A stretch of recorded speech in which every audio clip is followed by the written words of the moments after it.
अजमेर से लेकर जयपुर तक जन संघर्ष यात्रा निकाल रहे पूर्व डिप्टी सीएम सचिन पायलट ने मुख्यमंत्री अशोक गहलोत पर बड़ा आरोप लगा दिया है। पायलट ने कहा कि 25 सितंबर 2022 को जो घटनाक्रम हुआ उसमें मुख्यमंत्री अशोक गहलोत खुद शामिल थे। मुख्यमंत्री की ओर से 2 दिन पहले यह बयान दिया गया था कि जो पार्टी के प्रति लॉयल यानी वफादार नहीं है वे कभी कामयाब नहीं होते।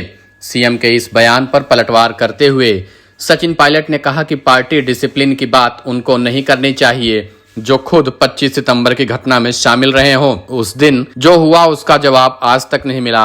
पायलट ने कहा कि पार्टी के लिए इन्होंने इतना काम किया है कि हर राज्य में प्रचार किया, भाजपा को हर मोर्चे पर चुनौती दी, कई बार सीधे मुकाबले में हराया है।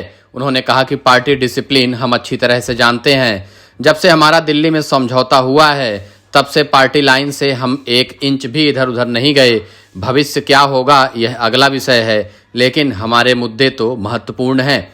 सचिन पायलट ने कहा कि राजस्थान प्रदेश कांग्रेस में 25 सितंबर को जो घटनाक्रम हुआ था उसमें पार्टी की तत्कालीन राष्ट्रीय अध्यक्षा और यूपीए चेयरपर्सन सोनिया गांधी के आदेशों की साफ साफ सीधे अवमानना हुई, उनकी बेइज्जती की गई। पार्टी के राष्ट्रीय अध्यक्ष के आदेशों का इस तरह से उल्लंघन करते रहना अनुशासनहीनता करना और गुटबाजी है। कांग्रेस लीडर की तौहीन करना गुटबाजी है। इन बातों पर आत्मचिंतन करने की जरूरत है। 25 सितंबर की घटना के बाद जिन नेताओं को नोटिस दिए गए उन पर आज तक कार्रवाई नहीं हुई, यह तो सोचने वाली बात है। पायलट ने कहा कि 25 सितंबर को जो घटनाक्रम हुआ था उसके बाद पार्टी के राष्ट्रीय नेताओं ने कहा था कि हम 2 दिन में कार्रवाई करेंगे। हम कार्रवाई का तब से इंतजार ही कर रहे हैं, आज तक उसमें कुछ नहीं हुआ। उसी दरमियान 3 नेताओं को नोटिस जारी करके 10 दिन में जवाब मांगे गए। हमने फिर इंतजार किया, उसके बाद से लेकर अब तक अनुशासनहीनता करने वालों पर कोई कार्रवाई नहीं की गई। यह सोचने वाली बात है।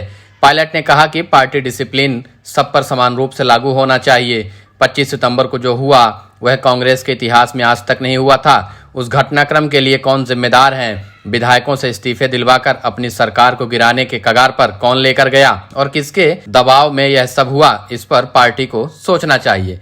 सचिन पायलट की यात्रा को कांग्रेस के प्रदेश प्रभारी ने पार्टी विरोधी बताया है। पीसीसी चीफ गोविंद सिंह डोटासरा भी यह कह चुके हैं कि उनकी व्यक्तिगत यात्रा है, कांग्रेस पार्टी से इसका कोई संबंध नहीं है। तो क्या सचिन पायलट नई पार्टी बनाने की तैयारी कर रहे हैं?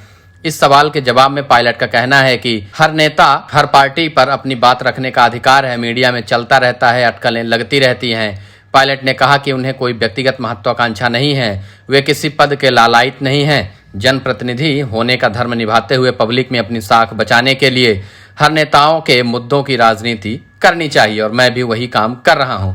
फिलहाल राजस्थान की राजनीति में सचिन पायलट के यात्रा से कांग्रेस पार्टी और पूरे कांग्रेस हाईकमान में खलबली मचा रखी है। राजस्थान कांग्रेस के सभी नेता इस बात से डरे हुए हैं कि अगर सचिन पायलट इसी तरह से अपना विरोध जताते रहे तो 2023 का चुनावी नतीजा अशोक गहलोत के पूरी तरह से खिलाफ होगा।